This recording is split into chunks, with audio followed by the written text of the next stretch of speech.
What's up, everybody? April 21st edition of the Fightful MMA Podcast. Yours truly, Joe Ferraro, your host. You can find me online via social media at Showdown Joe. You can get us all the time online at Fightful MMA. And don't forget, FightfulMMA.com for all of your mixed martial arts news. It is Friday. It's 12:35 Eastern. I don't know how kind of mood this guy's in. Hopefully he is miserable. Maybe he won't be. But Sean Ross Sapp, managing editor for Fightful, at Sean Ross Sapp on social media. Sean, what's going on, my man? Am I ever miserable? I'm never miserable. I'm upset today. As you can see, I've been wearing nice polo shirts all week, but I had to sport the Chicago Bulls shirt for you. My Bulls are up 2-0, but Rajon Rondo fractured his thumb. Now it's one thing, it's Rajon Rondo. He's a little past his prime, but he's a Kentucky guy. He went to the University of Kentucky. And traditionally, the Bulls, my favorite team, because we don't have a local team, just brings in a parade of all-stars of people who play for colleges that I hate. So that was refreshing. And of course, he breaks his thumb, fractures his thumb. So I'm a little bummed about that. Yeah, well, that's the nature of any sort of playoffs, right? Or any just sport in general. I mean, off air we were talking about my pathetic Raptors. How they got absolutely drubbed by the Milwaukee Bucks yesterday. And I mean drubbed real bad. I didn't even want to watch the highlights this morning. I was like, I woke up, looked at the score because I was focusing on other stuff last night, and I'm like, this is ridiculous. All the negativity on sports radio. I'm like, nope, I'm turning into music stations. I'm turning it. I don't care if it's an all hit station, all rock station, whatever. And they're talking about it as well. I'm like, okay, you know what? I'm working out with my iPad or my iPhone. That's it. I'm not listening to anything. So yeah, that was my my morning thus far. A bunch of stuff to talk about before we get to this Nashville card. There were some things that kind of caught my eye this week that I want to get your thoughts on. First things first, the whole Mayweather versus McGregor. Data saying $100 million for Floyd, $75 million for Conor McGregor. What did you make of this story? And I mean, those are some big numbers to the point where I think if it happens, bye-bye Conor McGregor to MMA. Yeah, that could happen. It's a fair split, though. I would even put it maybe a little more even in McGregor's part because, I mean, in the past 2 years, since the Pacquiao fight, what has Mayweather sold? Jack shit. What has Conor McGregor sold? Everything he's touched. That's just not – I mean, Mayweather's got the proven track record before that, though. He's got the record. So you got to do that split. I think 175 is fine, but I don't necessarily think that Conor McGregor – I think that at his heart he is still a fighter. And I just – for some reason, I think he still might fight. Will he be the same guy? I don't know, but I think he'll still fight for some reason. I don't know why that's in my heart, in my mind, that I think that he'll do that. But, I mean, like you see, I think he'll be involved to some degree. Did you see the video on Instagram he posted of him giving boxing tips to a guy that reached out to him for help? You can see the love. He said it's one of his proteges, right? Yeah. Yeah. You can see the love of the sport inside of him. And that's not something I see from everybody else or even most people. He just has a love for the sport, like almost like the Michael Jordan thing. I'm not comparing him to Michael Jordan, but when Michael Jordan came back, he came back and played for $1 million a year and donated that $1 million to charity when he played for the Wizards. I'm not saying that will be Conor McGregor, but I see a lot of similarities there in their personalities, how competitive they are, how just the way that they carry themselves. Yeah, Frank Trigg and I were talking yesterday about money and what money does to people. And a guy like Conor McGregor, like you mentioned, the fact that he absolutely loves the sport or loves combat sports, loves fighting in general. Money means nothing in a situation like that. When you're passionate about something, it's what you're going to follow. Whether you have money or you don't have money. Now, having a lot of money is obviously going to help, but it might actually increase his passion. I just think that it all depends on what he is thinking about his health moving forward, because the whole point I think, in my opinion, I could be completely wrong, or not. I'm not saying everyone can agree with me on this, but the whole purpose in life, in my opinion, is to follow what you love, follow your passion, do what you love to do, get paid for it, and then when you get paid for it, you can start making some decisions what you want to do with that money.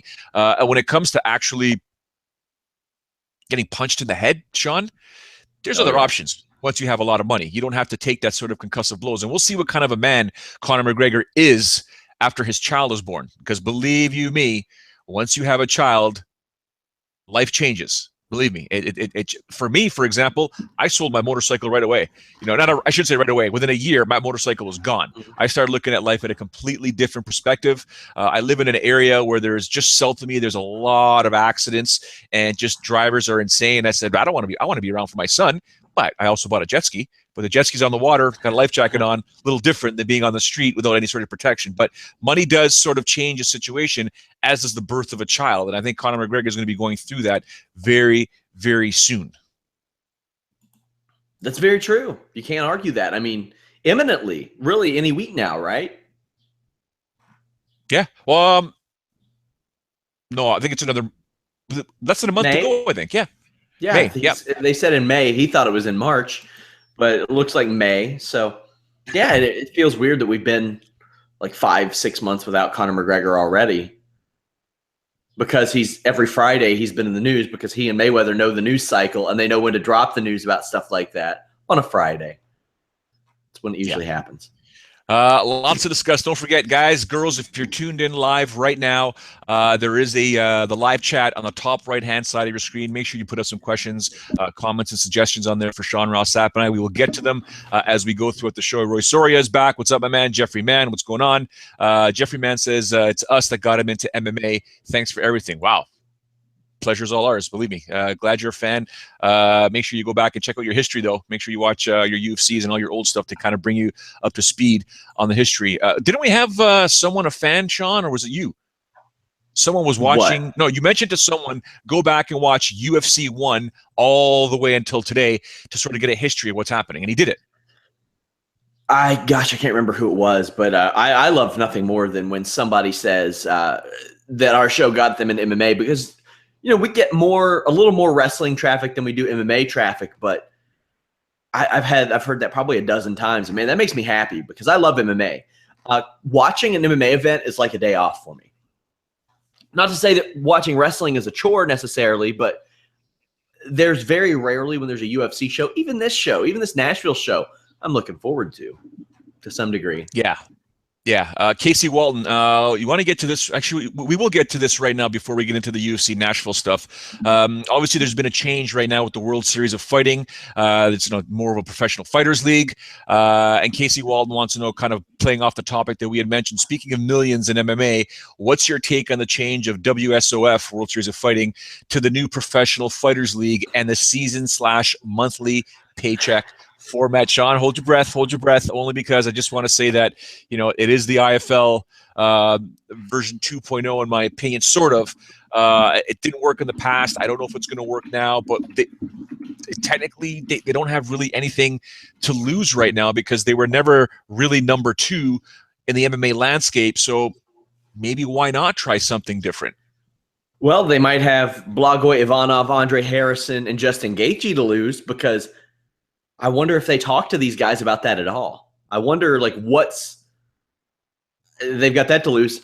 David Tease, our lead MMA writer, said it best. I said, David, could you go ahead and get this article about World Series of Fighting changing to this, whatever the hell it is?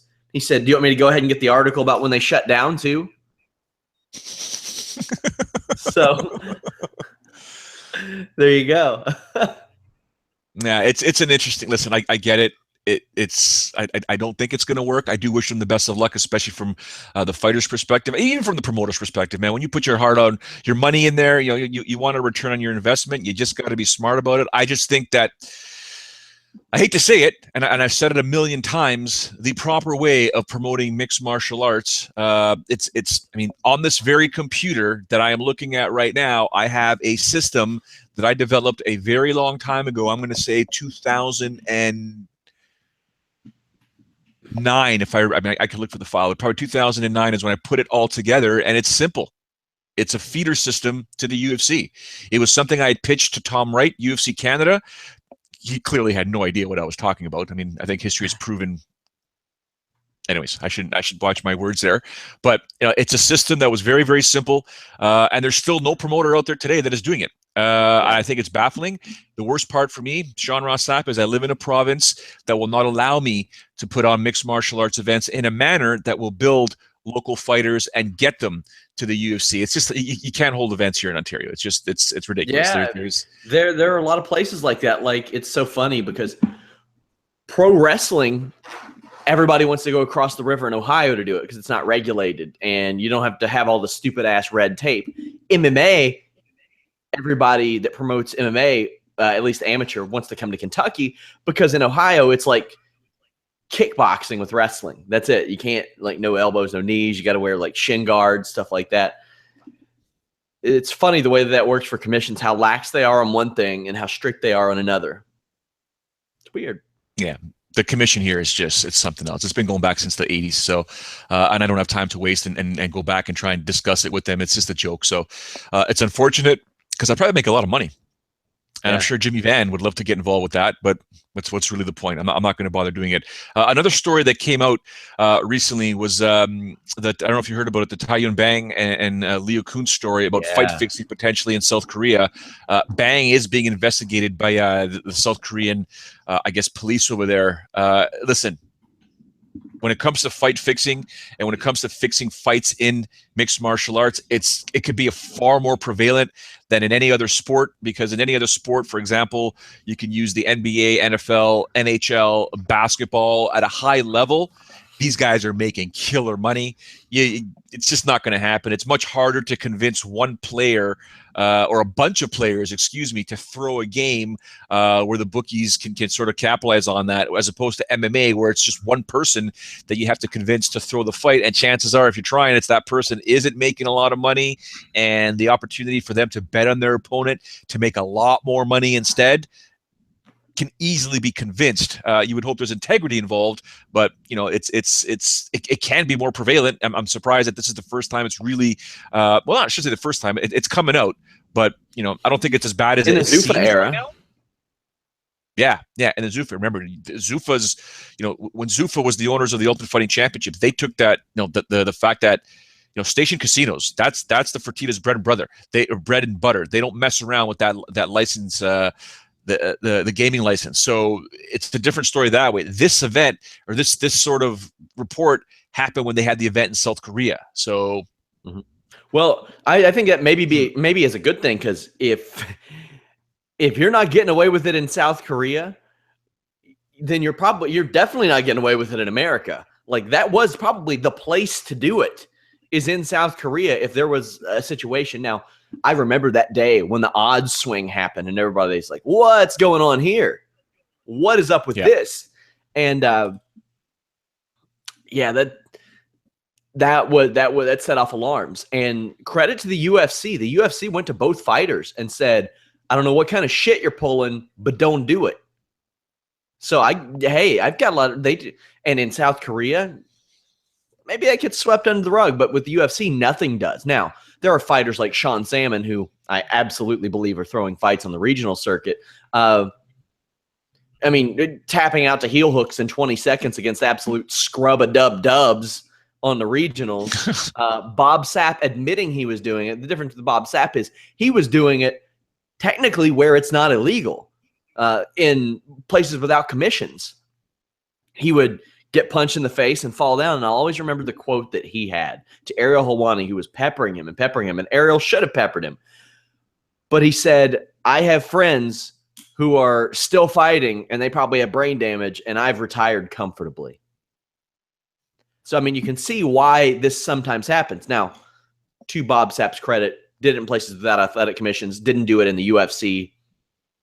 Who knows what the hell went on in Pride? I don't even want to approach that. But this was really the first time since Zuffa had taken over that we had heard anything like this, besides some idiotic stuff from people who didn't know any better. But this is the first time we've really, really heard something. So, it seems like it didn't affect anything, apparently. Yeah, he still won the fight. I think it was a split decision that he won. Yep. Yeah, so C. Phoenix is on the live chat right now saying Pride was known for this as well. Correct? There was always accusations of fights that were sort of already word in wrestling, Sean. It's already booked. It's already taken care of. This is how the result is going to be. Yep.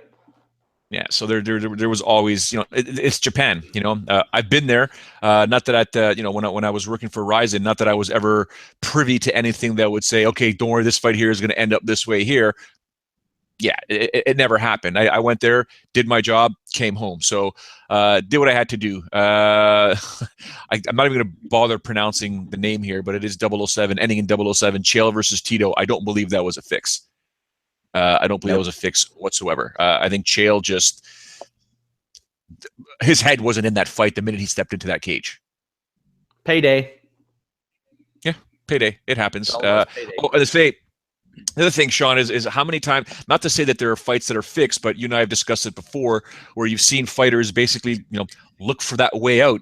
And the easiest way to look for that way out is to get taken down on the ground, give up your back, choke, don't defend the choke as much, and as soon as it's on, tap, tap, tap. Yeah, the funniest is when people accuse the Kimbo and Ken Shamrock fight of being a fix, and I was like, well, guys, I know this is hard to imagine, and it's hard for me to even say, but Ken Shamrock didn't know how to put on a rear naked choke.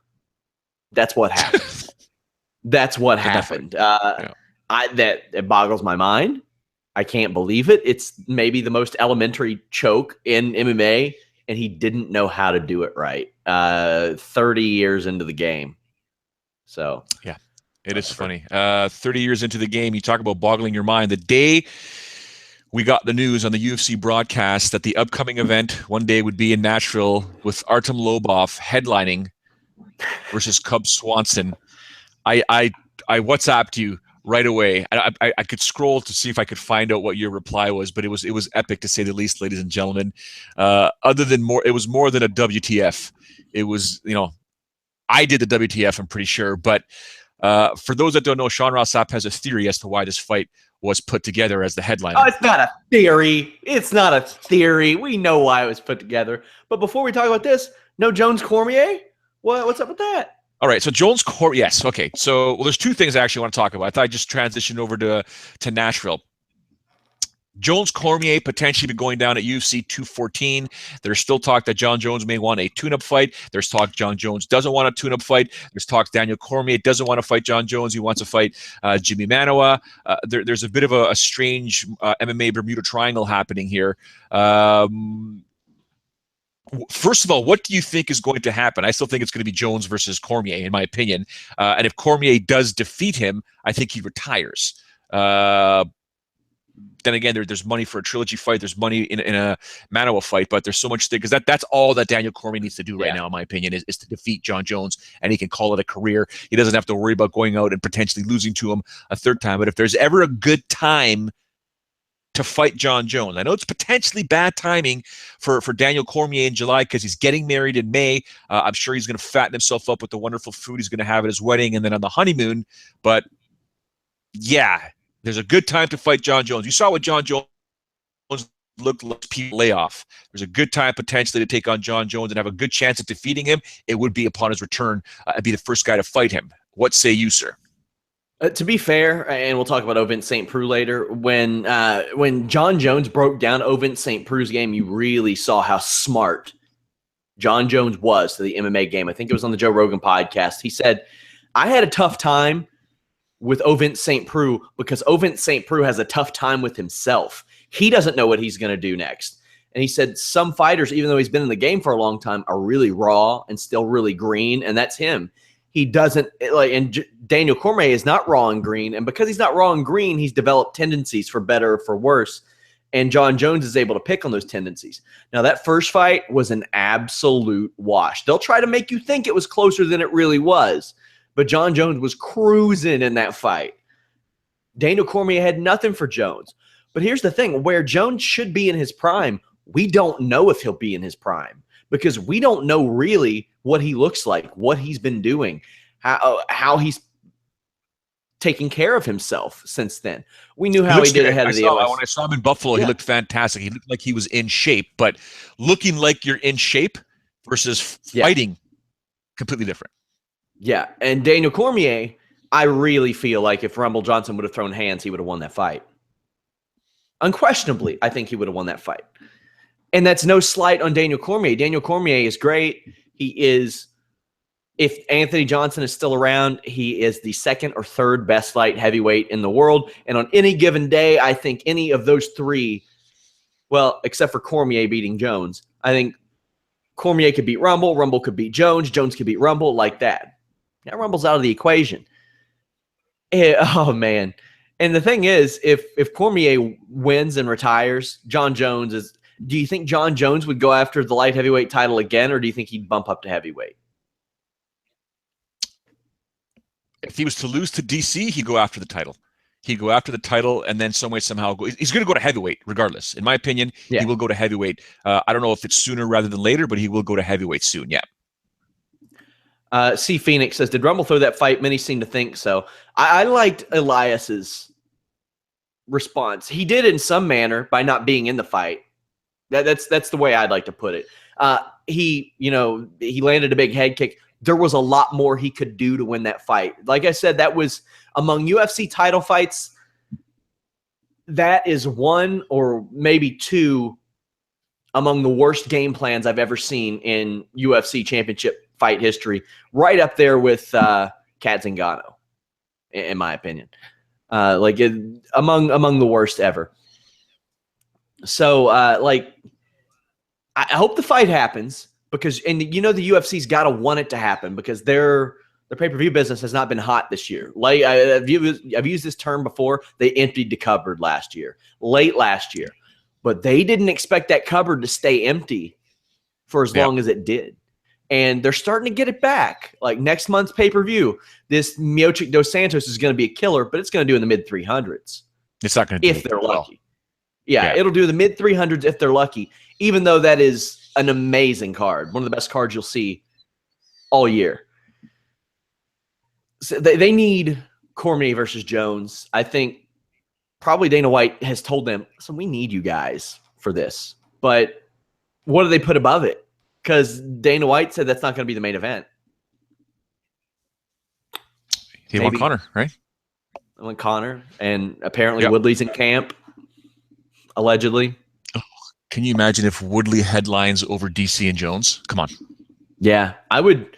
Hey, personally, I don't see the appeal. I mean, maybe Conor McGregor said, oh, GSP's back, huh? He wants to do that 3 title thing, huh? We'll see about that. And then he decided to do it. But I think Tony Ferguson, Conor McGregor is one that you could do above DC Cormier. Yeah. Well, and Conor McGregor versus anyone in that division for sure. I totally Conor agree McGregor with versus me. It doesn't matter. The live chat right now is on fire. I cannot keep up. I may have to scroll through when you're giving some of your thoughts. Good thing I have some water. Yeah, unfortunately, I will not be able to keep up with all of the stuff that's going on right there. But thank you guys. I'll try and get to some of them as I scroll through here. The Ultimate Fighter Redemption. Number one, I want to know if you watched it. Just say yes or no. No, I'm going to. Okay, so can I talk about it? Because I might spoil some stuff for you. Yeah, hell yeah, you can talk about it. Obviously, being a guy that's been around the television business for quite some time, the better part of 20 years or so, there's small things that annoy me. And there are things that sometimes I want to grab my big screen TV, rip it off the wall, and smash it into bits when I see things happen that drive me up the wall. In life, especially when you are kind of gifted a second opportunity at something you want so bad that you've worked so hard to get, it fell through your fingers, and now out of nowhere you get that opportunity to do it, and to see how easily it can be lost and screwed up drives me up the wall. I don't know what you know about the show, but there was a fighter. Maybe I won't say the name. The guys on the chat, don't say it in case Sean doesn't know who it is. I don't care. I don't care about spoilers for this show.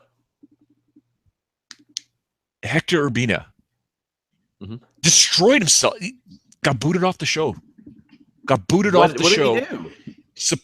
The show is to compete at 170 pounds. Yeah. The day he couldn't make weight. Not only could he not make weight, he was over 184. He was at 184 pounds. He was 14 pounds overweight the day before the weigh-in. Wow. This is a guy who knew. Well, this is also a guy who had his last fight like last September, lost in a minute, and he was on a 2-fight losing skid. Had like he got put in the UFC for obvious reasons. He was on the Latin America finale, and he was on the Mexico City card. Like, you know the score, you know why they put him on this on those events, and he pisses it away. He's 17-10. He's not going to get this opportunity again, probably. No. Vinny just posted 188.4. I thought it was 184.9. I could be Vinny. You could be right. Don't. My brain is kind of rattled. Doesn't matter. Doesn't matter. He missed weight. Oh man, he's supposed to make 170. Like 14 or 18 pounds over on a show that you knew you were coming on for the final opportunity. Listen, and whatever could have gone on in Hector's life leading up to that show, I don't know what it is. But you got to just pull the strings, man. You got to put it together and realize this is it. Any outside factors, if possible, they need to be removed. They need to be eliminated. You need to show up to that show and realize for the next 6 weeks, your life is going to suck. But if you suffer and you sacrifice, there could be a massive. And lo and behold, he got replaced. He was replaced on the show, unfortunately, for James Krause, who was going to be his opponent. The fight got moved. So there's a bit of drama there. And I'm not going to lie to you. There was one point, and we saw some of the GIFs online or the memes online of the throat grab of Cody Garbrandt grabbing the neck of TJ Dillashaw. Man, Sean Ross Sapp, if you saw the hatred, the lips on Cody Garbrandt when he just reached out and he called it the eagle grabbing the snake by the throat. It was just vicious. And I love both guys. I love both guys big time, but oh my God, that was pretty awesome. I saw a picture that somebody sent Cody Garbrandt of Dillashaw with a penis head on his head. And I was like, yeah, I'm watching The Ultimate Fighter now. That's it. And Dillashaw responded to it, and I was like, this is the best feud right now. You got me. You hooked me. Photoshopper. Yeah, I'm looking forward to the show. I mean, I've got friends competing in that house. Obviously, I don't know any of the results. I don't know what's going to happen. I had someone ask me on Twitter today, or ask both of us actually, what do we think about Joe Daddy? What are his chances? I personally don't like Joe's chances. He's the smallest guy in the house, in my opinion. But based on the clips that they show at the end of every season premiere this year or this season on The Ultimate Fighter, booze, shit hits the fan again, and it's the same characters all over again. Yeah, I'm fond of James Krause, so I hope he does well. Yeah, James is a good guy. The reason why I like James is every time he cornered a guy in Titan, and this was before I started doing the play-by-play for Titan. I was the cage side reporter and backstage reporter, and one of the things that I would do is, if the camera's going to the red corner, I'm going to go to the blue corner and talk to the cornerman after he gives the advice to the fighter and give a report as to what they want and what they expect and my thoughts, and then get whomever, Kamaru Usman's thoughts. James Krause, every time that situation was over, I didn't even have to ask, Sean. He would just come down, put his arm around me. He's like, told him this. He needs to do this. He's got to do that. If he doesn't, we're in big trouble. Or if he does, we're winning this fight this round here. And I'm like, that's all right. Great. Yeah, back to the producer. I got my report. James Krause. And look at the two people. Look at the two people he's been cornering lately, especially Megan Anderson, Zach Cummings. How they doing? They're doing pretty hot right now. Yeah. Krause is the man. I think Krause is absolutely fantastic. C. Phoenix is saying Garbrandt is a bit of a heel in the show. Sean, I want to get you. This is the reason why I asked if you had seen it, because Garbrandt is coming out as the heel here. TJ, it appears right now, is the editing is making him look all professional. But Cody doesn't give a beep right now. I wouldn't either if I had a performance like that over Dominic Cruz, to be honest with you. I wouldn't give a shit what anybody had to say. If you were able to walk in and do that to Dominic Cruz, if Dominic Cruz were 50 years old and I were able to do that, I'd feel the same way. Like that was an all-time great title fight performance, in my opinion. That was epic, and I was in Japan for that, so I wasn't able to watch it until I got home. You bad. That was so beautiful. Quick story, guys. All you guys in the live chat, I love you. Thank you so much. Keep it going. And like I always say on every one of these podcasts, if you guys can do me just one favor, tell one friend. Tell one friend that you're on the Fightful MMA podcast, live chatting. You love this podcast. That's all I ask. Have them come and join you as well. Just tell one friend. That's all I'm asking. One friend. Have them join us. We'll have a great time here. A quick story, though. Well, I'm asking you to tell 10 friends. 10. 10. If they're dead, use a diving rod. Figure out the right dimensions. Get your shovel. Leave a note. Watch the Fightful MMA podcast. You need medical attention. It's pretty simple. Right away. You need medical attention, Sean. Come on. All right. Can I give you a quick story about Cody Garbrandt? Hell yeah, you can.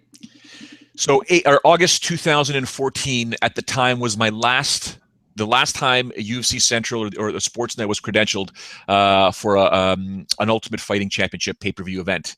And I called up Uriah Faber and I said, hey, man, we're obviously going to be in Sacramento. Any chance I can come see you guys, just get some footage. Maybe you can co-host the full show with me and the radio show and blah, blah. And he's like, dude, what time you want to be there? I said, what time does the gym open? I'll be there Wednesday, whatever. And he's like, come here. I'll be here. Someone will be here to open the door for you. Don't worry. Come by there. Okay, no problem. So I get there. Crew, me, my camera guy, my producer, we get there, Sean, and guys in the chat and everyone listening in. I get there and we're setting up shop. I'm all dressed up and some kid, neck tattoo, comes up to me and he says, hi, how are you? I said, I'm not bad. How are you? This guy's ripped. I'm thinking this guy trains here. I have no idea who he is. And he's like, puts his hand out. He goes, hi, my name is Cody. I said, how you doing, Cody? He's like, yeah, I train here. I'm hoping one day to become, one day to get to the UFC. He goes, I heard, I know who you are, sort of thing, and blah, blah. And I had this car and I had no idea who this guy was. And I'm looking around. Can somebody tell me who this is? Like, this guy is so nice. He stayed there the whole time until Uriah showed up. At the time, Dwayne Ludwig showed up. TJ showed up. Chad Mendes showed up and just made sure. He goes, can I get you guys some water? Can I get, there's a restaurant if you guys are hungry down the road. You want coffee, go to the left, blah, blah. I'm like, who is this guy? I thought he was just one of those, when you go to a gym, Sean, that guy that starts off there, he's the guy washing the mats, scrubbing the toilets. I'm like, who is this guy? And, and then I was watching him train. I'm like, this kid's pretty good. Like, I had no idea that it was Cody Garbrandt, one day future UFC bantamweight champion. After, in between shoots, in between his training, at the end of his training, he's coming over here. He's coming over to us. He's like, can I get you guys some water? Anything you guys need? You guys having a good time? Everything okay? You need anywhere to go tonight? Let me know. I can help you guys out. And I'm like, I want to hug this kid. Who is this kid? I love him. This guy's amazing. It seems like it's no, I don't know if it's a Uriah Faber Institute thing. I was never in a fraternity. My best friend was. And like, he was the pledge. Like, he was the guy trying to get into the fraternity. He was endearing himself. And if, one of the Theta Chi guys at Morehead State University were drunk, they weren't driving drunk. They were calling up one of the pledges and saying, hey, bro, come pick me up. One of those things. The funny thing about Uriah Faber, in pro wrestling, we call it the rub. The rub. Roman Reigns wasn't getting over with the fans. So after a Royal Rumble win, they had The Rock come in and raise his hand and point at him and say, this is the guy. This is the guy. And the crowd booed the shit out of him. Doesn't always work. It's so funny that Uriah Faber, he does that for his guys too.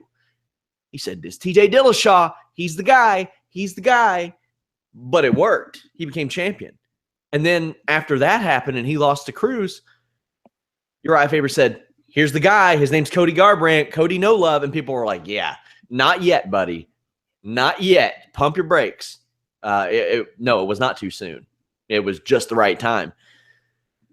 So that guy, if I'm him, I look at him almost like as if I'm a young fighter. I look at him like John Calipari from my Kentucky Wildcats. Like, the methods may be a little different, maybe a little controversial. It's not for everybody, but he prepares people for that next level. He gets them ready because, with all due respect to TJ Dillashaw and Cody Garbrandt, I don't know if they'd be there elsewhere. I think that was the right system for Cody Garbrandt, especially. You look at his personality. What system would have fit him better than the Team Alpha Male system? It was phenomenal.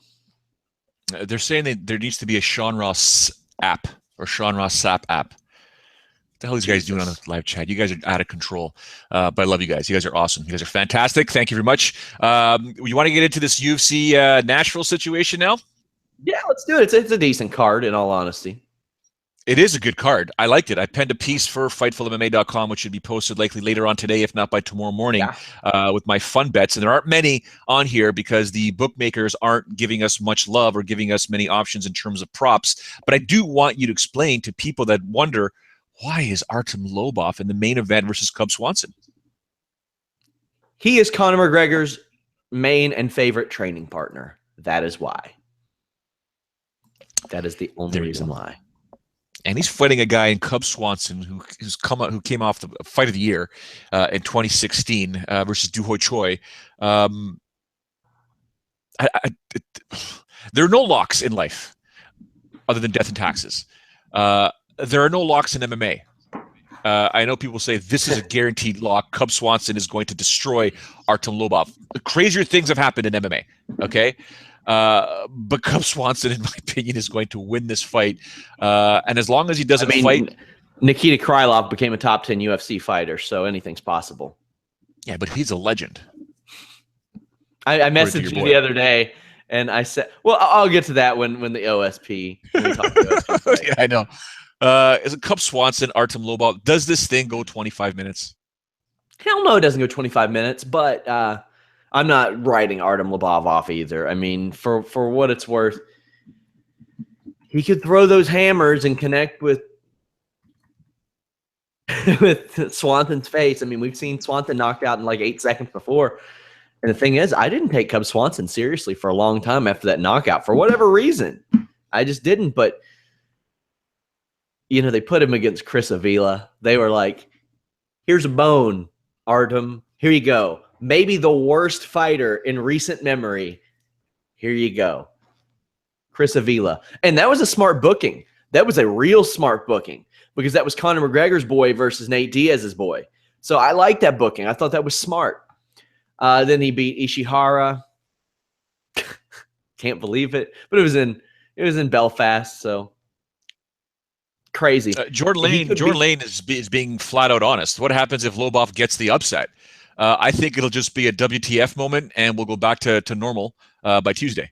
Yep. Somebody says Lobov versus Khabib or Habib. Oh, man. Somebody says if you hang out with the best, you become the best. And no, that's not always the case. That is not always the case. No. Thomas T's on there just losing his marbles. I get that. Cool. Yeah, guys, live chat. Thank you very much.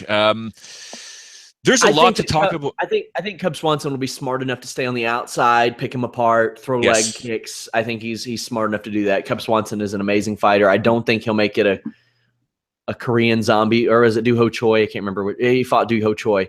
I don't think he'll make it that kind of fight. I think he'll be smart and technical.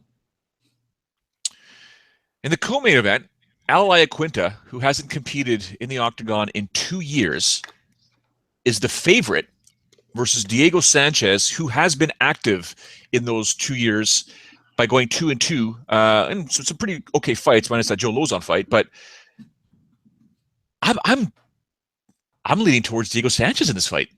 Anytime Diego Sanchez is in a fight, it's a pick'em because he makes it a pick'em. Because he can go out there and he can do the same thing. He can fight technically, but he don't. He goes out there, he throws. And Al Iaquinta's coming back, and he left for a long time. He wasn't happy with what the UFC paid him. He ultimately came back, and he's a top 15 fighter. And Diego Sanchez, he's been almost to the mountaintop. He's had a UFC lightweight championship fight. That was like 6 years ago, but I mean, he's been there. He knows what it takes to get to the top. We haven't seen the big fight of the nights out of Sanchez lately. In his last fight, a lot of people, I thought Held was going to win. Joe, they put him against Lozon and Miller. Those were great Diego Sanchez bookings. Like those are the kinds of guys you want to put against Diego Sanchez because you expect wars. Al Iaquinta, I don't know if we're going to get that war, but it's going to be a nice gauge to see where Diego is in his career and how well Al Iaquinta has prepared for this fight after being out for so long. Adam Ball in the chat. Serious question. Oh, you guys are going so fast. It's moving it up. Serious question. What resource would you guys recommend to a UFC fan that doesn't quite understand the scoring? For now, just Google Unified Rules of Mixed Martial Arts. Read through them. They're not lengthy, but they're long enough for you to really get a understanding of what needs to happen and what cannot happen in a mixed martial arts fight. If ever, Adam Ball, if you want to ask that question again, come join me on Thursdays with Frank Trigg, 12:30 Eastern. Oh, yeah. I'm a certified ref and judge. Frank's a certified ref and judge. Both of us under Big John McCarthy's command course, and we can dissect anything and everything that you like. Frank, obviously more experienced, A, being a fighter, and B, he's actually reffing right now, especially with Bellator. So, and he refs all the time in California because California has so many fights, whereas in Ontario, there's nothing here. But yeah, we talk about it all the time. We both have my certificates are up on the left or on my left over here. So yeah, anything you guys want, by all means, we can discuss that. Definitely Thursdays with Frank Trigg. Let's move on to OSP taking on Marcos Rogerio de Lima. The laughter has already come out of SRS's mouth. OSP, you want to give that OSP Nikita Krylov what's up message you sent me? Guys, so you all have seen, if you've watched the show for a while, you see me give Nikita Krylov some grief. Now, he holds a really good pace now. He's gotten much better, but I also didn't take him seriously for a long time. The UFC has released or posted the video of OSP fighting Krylov, and Krylov makes not only a week one mistake, but he takes it to another level. When you try to guillotine somebody and they go and take side control, you got to let go. And that's almost every single new guy that I've seen doesn't know any better, and that's understandable. They hold on to it while the other guy has them in side control. Why you don't want to do that is because that person can reach their arm underneath your head, apply pressure down, and if you've still got a hold of the guillotine, you put yourself in a Von Flue choke, and you go out. Not only did Krylov do this, but he held it for like 45 seconds before OSP is like, I'm in the UFC. Is this guy really doing this?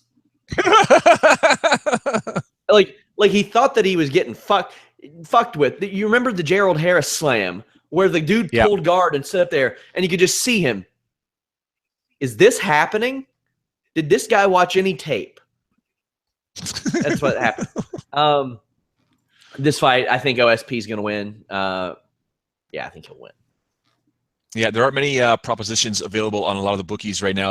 As we move down here, the only options you have, ladies and gentlemen, are straight up with your fighter and or over under 1.5 rounds or over under 2.5 rounds. So OSP, I don't trust anymore, but I do trust him versus Marcos. So I think he does emerge victorious here.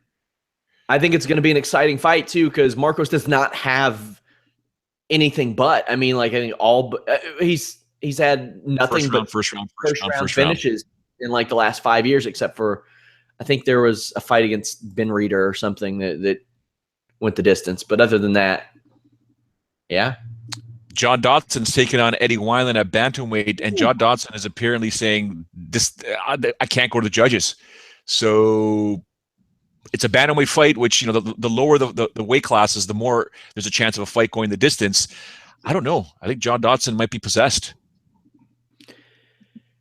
Yeah, and Eddie Wineland is a good case of even if somebody has their foot out the door, you never know what they're capable of because he had his foot out the door multiple times. Yeah, he took a year off between 2014 and 15, then took another year off between 15 and 16, then pops up, has performance of the night against Frankie Saenz, then kicks Mizugaki the hell out of the UFC. And now he's up there fighting John Dodson. If Eddie Wineland finds a way to defeat John Dodson at it's huge. And he's just 32. He'll be 33 this year. But I mean, this is a guy who, I watched him lose in Cincinnati, and I thought that was it. The Johnny Eduardo fight, I thought he was cooked. He destroyed his jaw. I thought that when I watched him leave, I thought that was the last time we'd ever see him. And John Dodson is a guy who knows that with a good string of wins, he can get a title shot at 135 because people know who he is. He's got to win this fight, though, to stay in that title discussion. Yes. Lightweight bout between Joe Lauzon and Stevie Ray. This could steal fight of the night. This is a fantastic matchup in my opinion.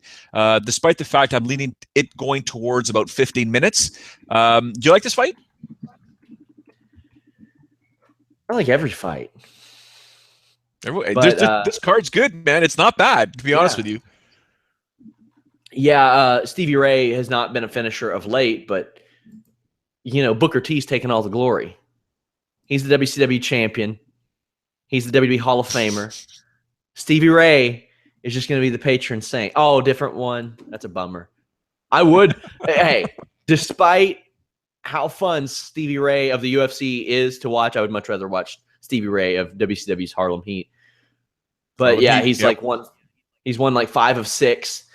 But Joe Lauzon, he's just, it's so funny because they have like 3 of those guys around that division. They got the Jim Miller, Joe Lauzon, and Diego Sanchez. And if somebody doesn't belong, one of those 3 guys is going to figure out who it is. Like, I can just see one day some guy getting booked against those 3 guys consecutively and being like, come on. You're right, yeah. But here's the thing. There are very few lightweights that could piece together 3 straight wins over those 3 guys, regardless of talent level. Like, one of those guys is going to get you somewhere, somehow. And it's just funny. But this is going to be a banger. This is going to be a good fight. I like it. I really, really like it. As well as the opening bout of the prelims, or opening bout of the main card, Jake Ellenberger and Mike Perry. I think the over-under on this was 1.5. I'm taking the under. I'm taking the under too. Someone's going to sleep. Ellenberger should probably wrestle this guy. Mm-hmm. I think that's some sound advice, if you ask me. Yeah, I don't think he wants to go toe-to-toe with Mike. I mean, a lot of respect for Jake Ellenberger. He basically begged for his job back, fought Matt Brown, and he was like, okay, I'll do it. Had a great fight. And then the unfortunate incident in his last fight in December where his foot got caught in the cage. That sucks.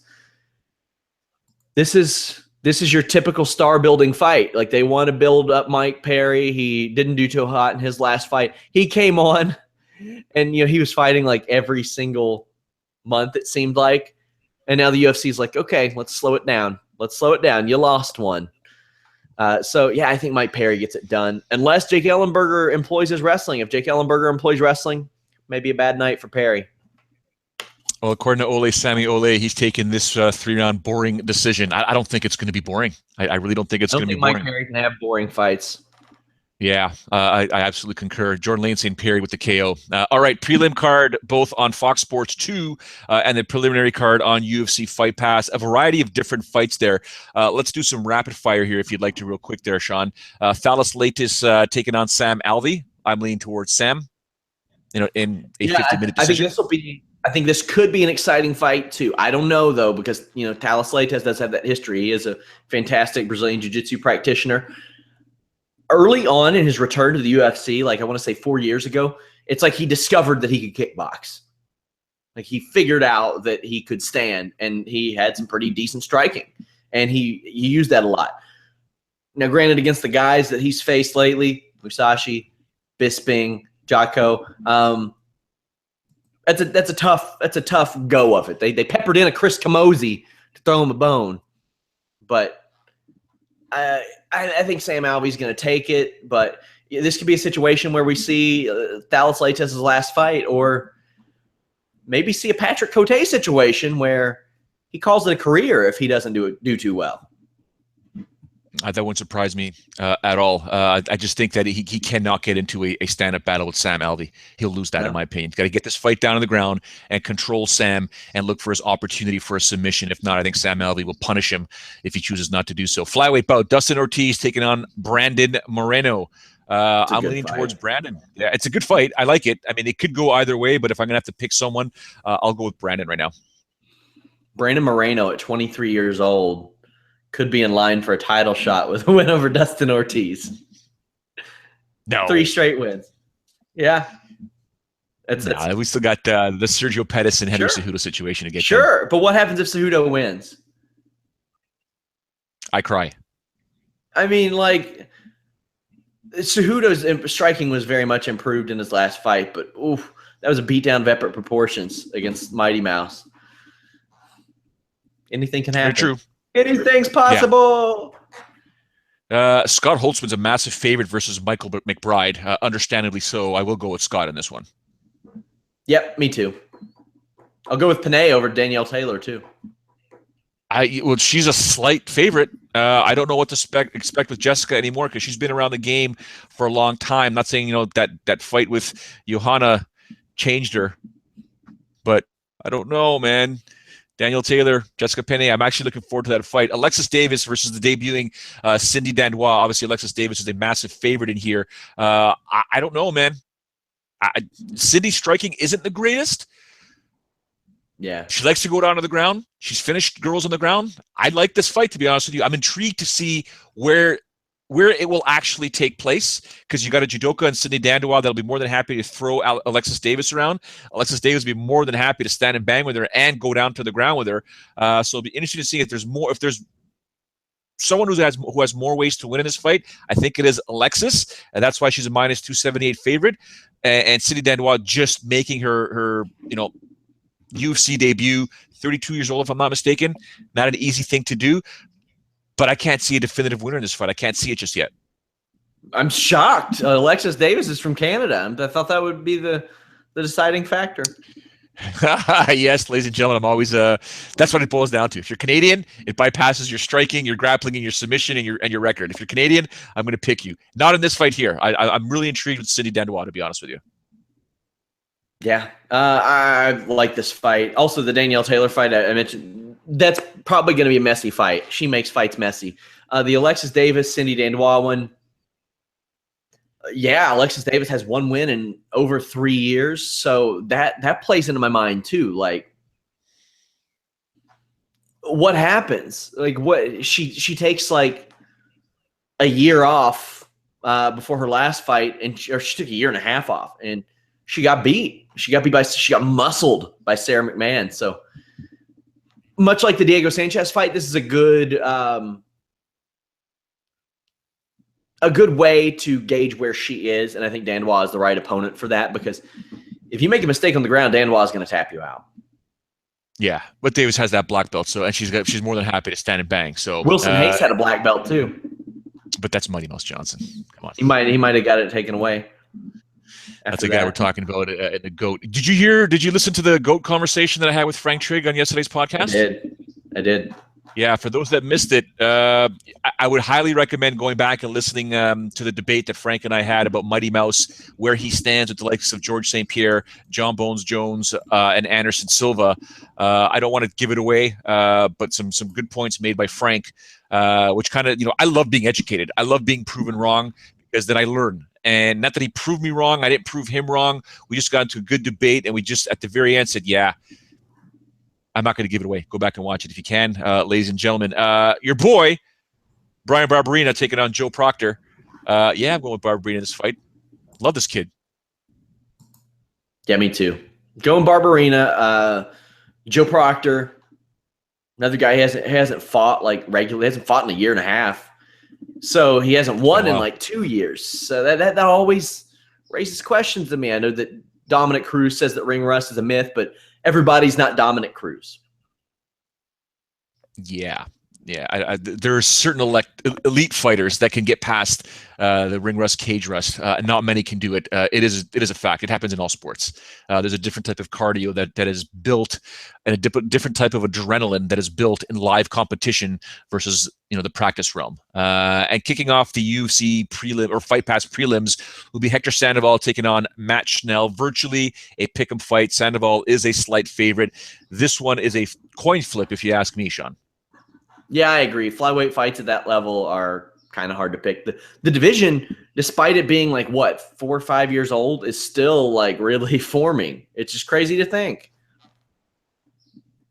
Yeah, it's a division like heavyweight, in my opinion, that can fluctuate at any time, with the exception of Demetrius Johnson at the top there. The guys can come in there and wreak havoc and sort of move up there, but there's so many moving parts, and heavyweight things can change and stay the same all at the same time. So they're interesting, most men aren't that big enough and that athletic enough to compete at over 205 pounds, whereas most men, well, I shouldn't say most men. If you start looking at, the history of boxing and over in Asia, there's a lot of small fighters that have immaculate talent that could actually come in and be infused into the UFC. I just, they're I don't know if they're tied up with ONE FC or anything like that, but there's some good talent out there that could come in and challenge Demetrius Johnson or at least challenge the top 10 guys in this division. But it is what it is. Before we let you go, Mr. Sean Ross Sapp, what is going on for you this weekend, sir?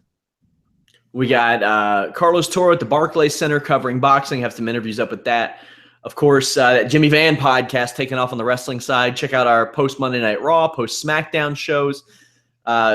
This week with Matt Riddle was a lot of fun. It was our 420 Blaze-tacular, where it's basically me harassing him for an hour for using chewing tobacco while I drank a diet soda, which I thought it was funny. There was a guy who got kind of mad about it, but no Shane Helms podcast this week. He's dealing with the loss of his former tag team partner, Matt Anawai. So extend your condolences to him for that. He's also in Orlando doing Impact Wrestling. He wanted to do the show, and I was like, man, let's take the week off. We were able to slide in a JJ Dillon podcast, a retro podcast, which drops tomorrow, where he talks about transitioning from WWF to WCW in the middle of the Monday Night Wars. So if you're a wrestling fan, go check that out. Of course, tons of MMA, wrestling content, news, photos, videos, podcasts, interviews, coverage. We got that Strauss Pitbull 74 coverage tonight. The damn website. I get lost in the website sometimes. I sit there and I'm like, oh, I didn't see that. Oh, I didn't see that. Oh, look at this. Oh, look at that. Look at that. Then I look at the top right of my screen. I look at the time. I'm like, holy smokes, that was an hour and a half on Fightful. Holy jeez. Well, we got a lot of stuff. Yeah, it's absolutely fantastic. But before we say goodbye, I do want to say thank you to everybody on the live chat. Thank you to everyone who joins us every single day, especially today for the Fightful MMA podcast. We do thank you very much. Make sure you follow Sean via social media at Sean Ross Sapp. He posts just random pictures of a cat sleeping on a couch, one of his 6 cats, I believe. Yeah, it's the first time I let a cat hang out in my office during a podcast, and she was very well behaved. Well, cats don't really do much. We used to have a cat. Oh, mine, yes, some do. Love that guy. I got stories about my cat. Yeah, that's true. But yeah, fantastic stuff, Sean. Make sure you guys follow him online at Sean Ross Sapp, especially on his timeline for Twitter. He's just a mess. He's honestly, sometimes I look, I shake my head. I'm like, that's my boy though. Like, there's nothing I can do. He's a mess. He's a disaster. Follow yours truly at Showdown Joe. Give the site a follow at Fightful MMA. Make sure you click like or check mark that you love us on YouTube. To those of you listening on iTunes and Stitcher later on, we thank you specifically as well. FightfulMMA.com for all of your mixed martial arts news. Monday will be a surprise guest because Monday's moving forward, ladies and gentlemen. We will have Patrick the Predator Cote join me, usually around 10 a.m. Eastern, but he's going on a vacation, a retirement vacation with his family, so he's going to enjoy that. Hopefully he's not too fat when he comes back on Monday because I already gave him crap that he better work out before he comes back on the air. We had a long conversation about working out. So, yeah, we want to thank. We will have a surprise guest come join me on Monday, but we do thank everyone for their time. Enjoy your weekends. There will not be a post Loboff Swanson podcast with Sean Ross Sapp and I. So tomorrow, Sean, if Lobov wins, I might just pop one and do one myself. I might. Okay, so full disclosure. Because Sean Ross Sapp and I decided that there's likely not going to be a podcast tomorrow night, I am going to an annual Rib Fest at some very close friends of mine, about 25 minutes outside of here. They got a 4-acre beautiful house, a beautiful house on a 4-acre property where all the couples and boys and the kids all get together. It'll be a Rib Fest. It's supposed to start at 4 p.m. Well, it's supposed to start at 4 p.m., Sean Ross Sapp. I've been told I need to be there by 2 p.m., which means by the time everyone else shows up, I don't know what type of condition I'll be in. And my wife basically gave me a not a hall pass, but to say, have some fun. You deserve it. Just enjoy yourself. And I'm like, well, what if Sean Ross Sapp texts me and says, we got to go live? Because I won't be able to watch the UFC event, ladies and gentlemen. Not there. But if it, just pay attention to Sean's timeline if he decides to go live. But I'm going to enjoy myself. And then come Sunday morning, no matter how I feel, Mr. Sean Ross Sapp, I will begin to enjoy the UFC that happened the day before. And hopefully my Maple Leafs will still be in the playoffs. So, Raptors getting killed. Leafs 2-2 with Washington. Your Columbus Blue Jackets. I don't want to talk about it. All right, ladies and gentlemen, have yourselves a wonderful weekend. We do thank you for joining us live on the chat. For now, I'll see you guys all on Monday, 10 a.m. Eastern. Ciao for now.